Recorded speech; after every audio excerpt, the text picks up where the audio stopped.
जी बेटा जी, इन loss regarding हमने crop और जो चीज़ी मिल्क सिक्रीशन है इन पिजन्स उसको डिस्कस किया था। अभी हम स्टमक के पार्ट्स देखें तो प्रोवेंट्रिकुलस ऊपर वाला हिस्सा है, वेंट्रिकुलस इसको हम गिज़र्ड भी कहते हैं, नीचे वाला पार्ट है ये मस्कुलर होता है। और प्रोवेंट्रिकुलस का काम है कि गैस्ट्रिक जूस को सिक्रीट करे फॉर डाइजेशन, और ये सैंड और दूसरे सैंड की तरह के ऑब्जेक्ट्स को भी निगल देते हैं जो इनको डाइजेशन में हेल्प करते हैं।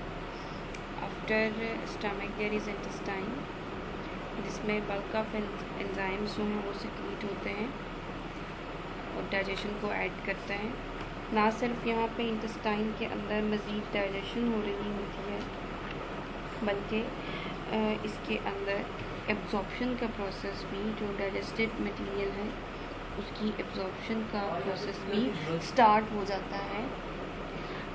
देन हम मज़ीद नेक्स्ट पार्ट की तरफ मूव करते हैं जो कि इंटेस्टाइन के बाद इसमें यहाँ पे अगर आप डायग्राम को देखें तो यहाँ पे आप इंटेस्टाइन के साथ देखोगे कि लीवर और पैंक्रियाज भी जुड़े हुए हैं।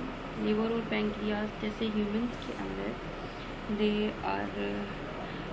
produce many enzymes for helping in complete digestion of the food ingested।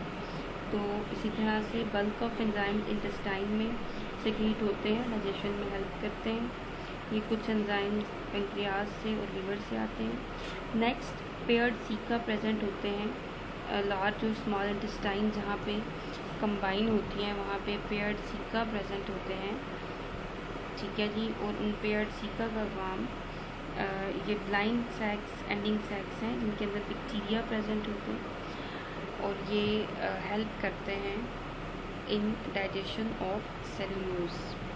तो स्मॉल इंटेस्टाइन और लार्ज इंटेस्टाइन के यूनियन के ऊपर पेयर्ड सीका जो है ये इनका काम क्या है, they have the enzyme cellulase for digestion, क्योंकि वो जो बैक्टीरिया यहाँ पर रिजाइड करते हैं वो सेलुलोज प्रोड्यूस करते हैं और सेलुलेज सेलुलोज को डाइजेस्ट करता है।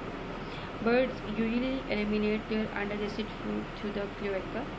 मोस्टली क्लोएका के थ्रू अनडाइजेस्टेड फूड जो है वो उसको इजेक्ट किया जाता है, लेकिन कुछ एक्सेप्शंस भी हैं। जैसे आउल्स के अंदर जो पैलेट्स रिलीज़ की जाती हैं वो pellets of bone, far and fillers हैं, और ये स्टमक का जो पार्ट वेंट्रिकुलस है वहाँ से ये वापस आती हैं और माउथ के थ्रू जो है वो निकल जाती हैं बाहर, और आउल के नेस्ट के इर्द गिर्द ये फैली हुई होती हैं, जिसकी वजह से आउल जहाँ पे रह रहा होता है उसके नेस्ट को आप आइडेंटिफाई कर सकते हैं, उसको स्टडी कर सकते हैं, उसकी फूड हैबिट को भी स्टडी कर सकते हैं। तो बर्ड्स की जो ग्रुपिंग की जाती है वो मोस्टली उनकी फीडिंग हैबिट को माइंड में रखते हुए की जाती है कि वो किस किस्म के फूड को लेते हैं। और ये मुश्किल काम भी है बर्ड्स, क्योंकि डिफरेंट का एक बर्ड बहुत डिफरेंट काइंड ऑफ फूड को खा रहा होता है, या फिर लाइफ के डिफरेंट स्टेजेस के अंदर वो डिफरेंट फूड को लेता है।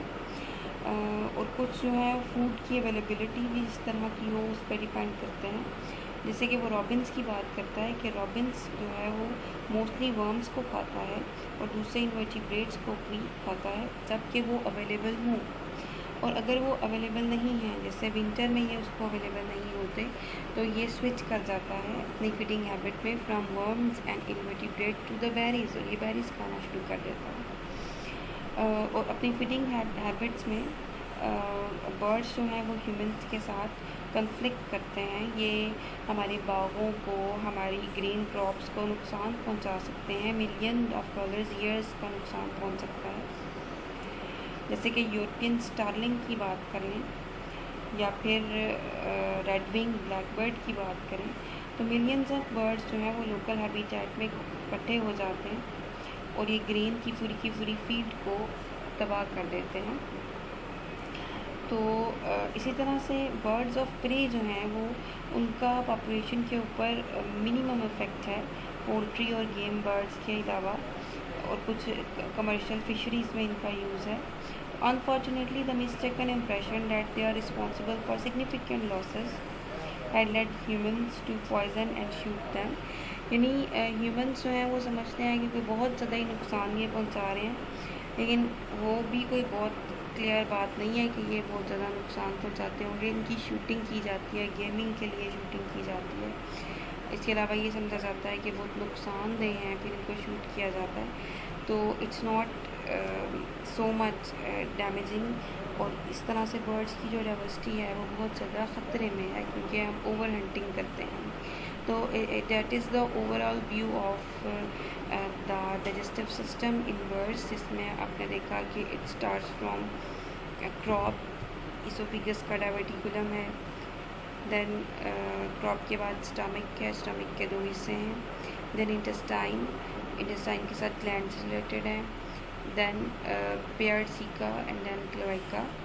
ठीक है, तो next we are moving towards the topic circulation in birds, और इसके बाद हम गैस एक्सचेंज और टेम्परेचर रेगुलेशन को पढ़ेंगे।